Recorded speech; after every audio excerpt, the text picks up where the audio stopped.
সকলৰ বাবে এই মুহূৰ্তত লৈ আহিছো এটা ডাঙৰ খবৰ কিয়নো হিন্দু কিশোৰীক প্ৰলোভনেৰে পলুৱাই নিয়া মিয়া আব্দুল কাদিৰক ইতিমধ্যেই গ্ৰেপ্তাৰ কৰিছে আৰক্ষীয়ে আৰু সমান্তৰালকৈ দেখিবলৈ পোৱা গৈছে সমগ্ৰ বিষয়টোক লৈ ৰাজ্যজুৰি এক প্ৰকাৰ চাঞ্চল্য বিৰাজ কৰিছে কিয়নো ৰাজ্যখনত শেহতীয়াকৈ মিয়াৰ বিৰুদ্ধে এক প্ৰকাৰ অভিযান হততে চলাই থাকে দল সংগঠনে আৰু তাৰ মাজতে যোৰহাটত সংঘটিত এই ঘটনাই সম্প্ৰতি বিষয়টোক লৈ এক প্ৰকাৰ চৰ্চা লাভ কৰা পৰিলক্ষিত হৈছে পূৰ্বে এবাৰ বিবাহিত এটি সন্তানৰ পিতৃ এটা লম্পতে এগৰাকী হিন্দু কিশোৰীক পলুৱাই লৈ যোৱা কাণ্ডই সম্প্ৰতি সমগ্ৰ ৰাজ্যজুৰি এক প্ৰকাৰ চাঞ্চল্য বিৰাজ কৰা পৰিলক্ষিত হৈছে এই ডাঙৰ খবৰটো টাইম 8 ৰ দৰ্শকসকলক এই মুহূৰ্তত জনাইছো এটা বিগ ব্ৰেকিং নিউজ এই মুহূৰ্তত জনাইছো ৰাজ্যত পুনৰ মিয়া যুৱকৰ কুকাণ্ড আব্দুৰ ৰহমান নামৰ এটা লম্পতে ভয়ংকৰ কাণ্ড সংঘটিত কৰিছে পূৰ্বে বিবাহিত আব্দুৰ ৰহমানে পলুৱাই নিলে প্ৰলোভন দি এগৰাকী হিন্দু যুৱতীক নগাঁৱৰ পৰা এগৰাকী হিন্দু ছাত্ৰীক পলুৱাই লৈ গৈছিল আব্দুৰ ৰহমান নামৰ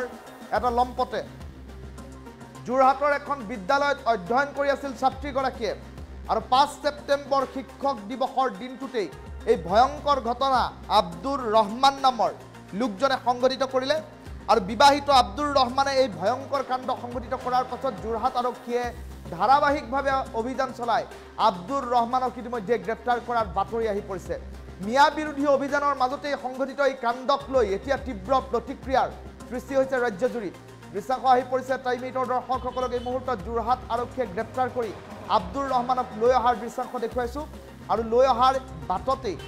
সাংবাদিকৰ প্ৰশ্নত আব্দুৰ ৰহমানে কেতবোৰ উত্তৰ দিয়া দেখিবলৈ পোৱা গৈছে সেই দৃশ্যাংশ টাইম 8 ৰ দৰ্শকসকলক এই মুহূৰ্তত দেখুৱাই আছো মিয়া বিৰোধী অভিযানৰ মাজতে সংঘটিত এই কাণ্ডক লৈ এতিয়া তীব্ৰ প্ৰতিক্ৰিয়াৰ সৃষ্টি হৈছে ৰাজ্যত পুনৰ মিয়া যুৱকে কুকাণ্ড সংঘটিত কৰিছে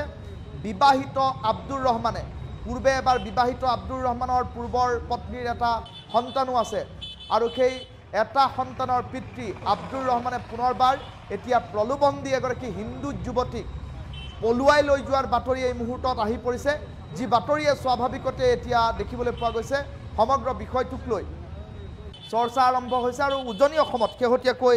মিয়াৰ বিৰুদ্ধে চলি থকা এই অভিযানৰ মাজতে আব্দুৰ ৰহমানৰ এই কাণ্ডই এই আন্দোলন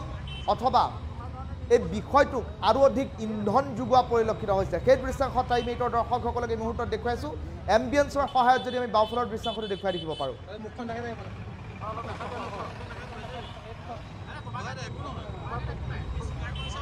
তোমাৰ কাৰণে নিউজ কৰি আছো অলপ মুখখন দেখাই দিয়া ইফালে লগা কোন জেগা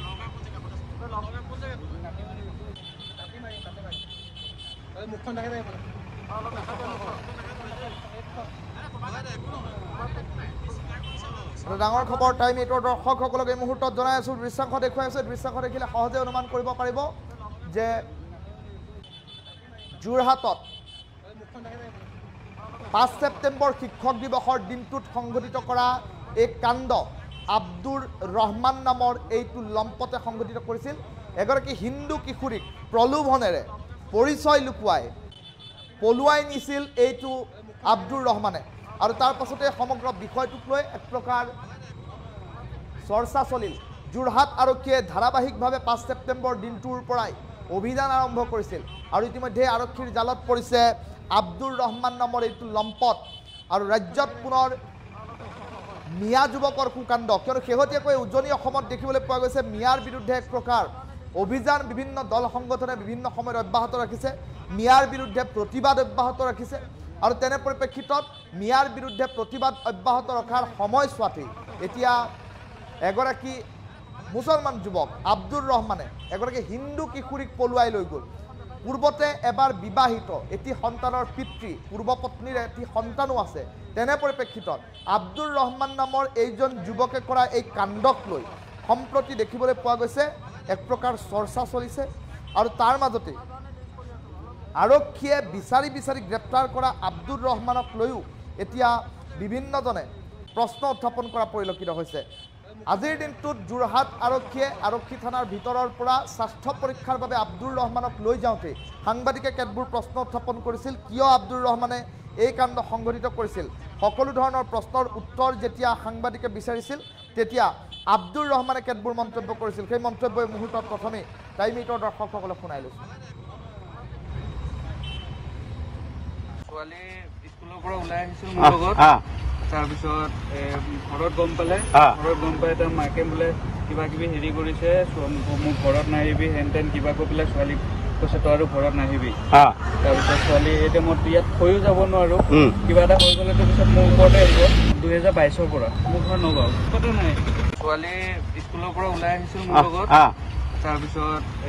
ঘৰত গম পালে তাৰ মাকে বোলে কিবা কিবি হেৰি কৰিছে মোক ঘৰত নাহিবি হেন তেন কিবা কৈ পেলাই ছোৱালীক কৈছে তই আৰু ঘৰত নাহিবি তাৰপিছত ছোৱালী এতিয়া মই ইয়াত থৈও যাব নোৱাৰো কিবা এটা হৈ গ'লেতো পিছত মোৰ ওপৰতে আহিব 2022 পৰা মোৰ ঘৰ নগাঁও কথা নাই ছোৱালী স্কুলৰ পৰা ওলাই আহিছিল মোৰ লগত তাৰপিছত ঘৰত গম পালে তাৰ মাকে বোলে কিবা কিবি হেৰি কৰিছে মোক ঘৰত নাহিবি